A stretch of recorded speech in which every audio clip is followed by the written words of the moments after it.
Hello everyone, welcome back to SteamCode. Welcome to episode 2 of our HTML random projects series. In this video, we're going to be adding something to our app.js while also going over some more detail of what's going on in our index.html and our main.css. So let's just jump right into it. So inside of app.js, let's create an event listener. So document.addEventListener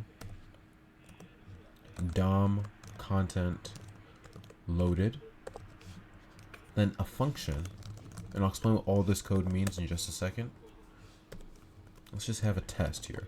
Alert, the content is loaded. Let's reload. Okay, content's loaded.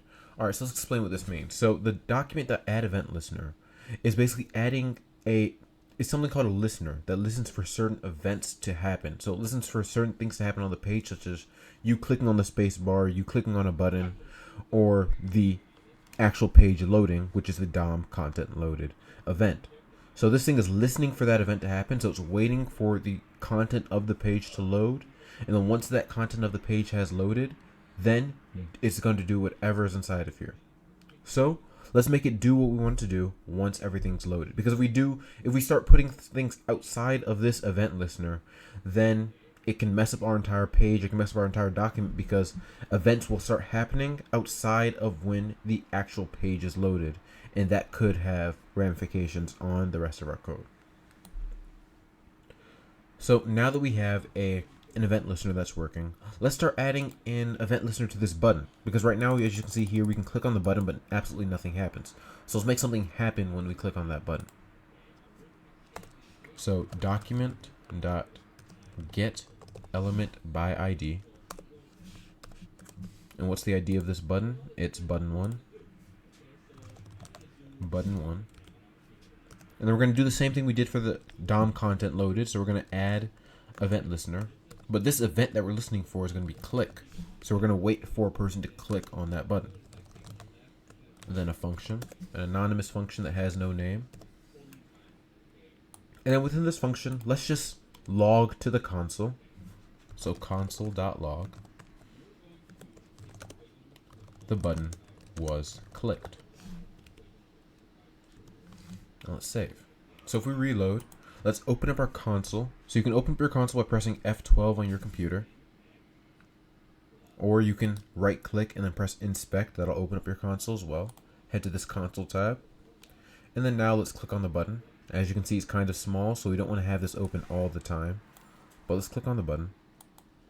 And as you can see, when we click on the button, what's logged to the console is this exact message that we wrote here in our code. The button was clicked.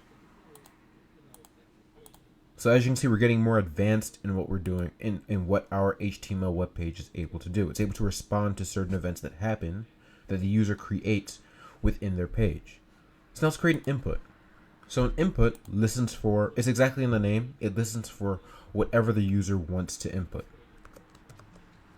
And it can take the place of a check button, a radio button, an input bar. So let's just create a random input. The value will be input. The placeholder, we'll make that place input here, and the type will be text.